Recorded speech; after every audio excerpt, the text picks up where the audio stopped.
strength and joy as we learn and do each day. To our dear parents and families, thank you for your endless love, patience, and support.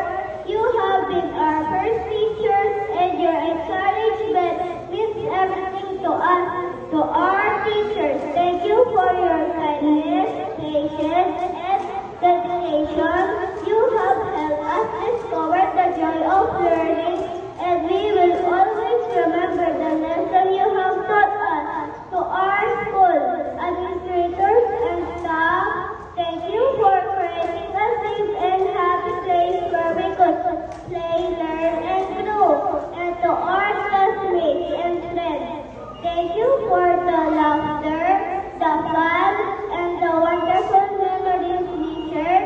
We have learned so much together, and we are excited for what's ahead. As we move up to the next level, we carry with us all the love lessons and happy moments from kindergarten. We promise to continue learning, growing, and making you all proud.